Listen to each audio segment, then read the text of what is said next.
Sanjay Raut wine और शराब के बीच का अंतर बता रहे हैं और किराना दुकानों को दारू के ठेके में तब्दील करने की जोरदार पैरवी कर रहे हैं और पूरी बेशर्मी के साथ इस पूरे खेल को किसानों की आय से जोड़कर बता रहे हैं और कह रहे हैं कि इससे किसानों की कमाई दोगुनी हो जाएगी।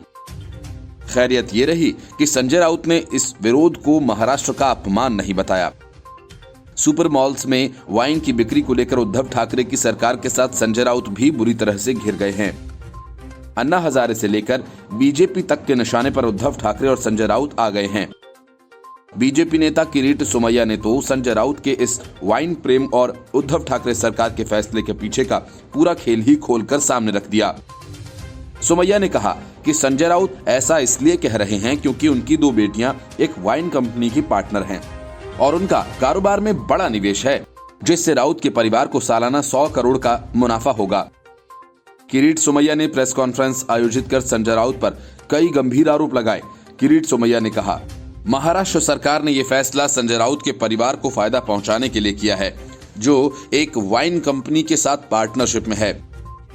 महाराष्ट्र के बड़े उद्योगपति अशोक गर्ग की मैगपाई ग्लोबल लिमिटेड नाम की वाइन कंपनी में संजय राउत की पार्टनरशिप है। उनका इस वाइन व्यवसाय में बड़ा इन्वेस्टमेंट है। संजय राउत की दोनों बेटियां और पत्नी कंपनी में डायरेक्टर के पद पर हैं। इस कंपनी का पब, क्लब्स और होटल और वाइन डिस्ट्रीब्यूशन का व्यवसाय है। वाइन व्यवसाय में बड़ा इन्वेस्टमेंट होने की वजह से ही संजय राउत मॉल्स और किराना की दुकानों में वाइन बिक्री के फैसले का समर्थन कर रहे हैं और महाराष्ट्र को मद्राष्ट्र बनाने में लगे हुए हैं।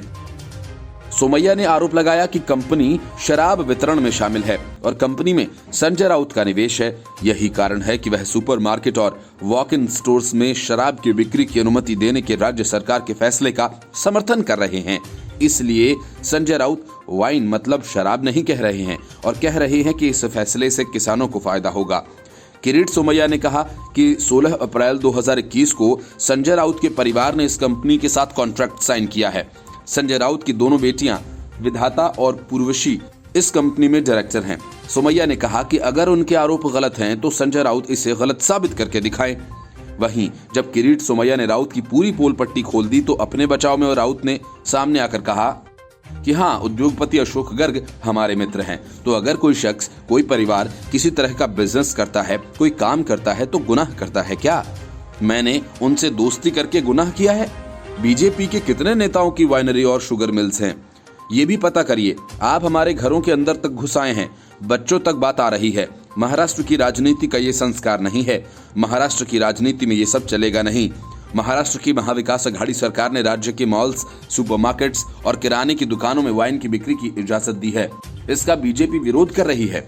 संजय राउत ने अपनी सरकार के इस फैसले का समर्थन करते हुए इसके बचाव में अजीबोगरीब तर्क दिया और कहा कि वाइन मतलब शराब नहीं है, इसकी बिक्री बढ़ने से किसानों को फायदा होगा। हमने किसानों की आय को दोगुना करने के लिए ऐसा किया है। Bureau report, news of India.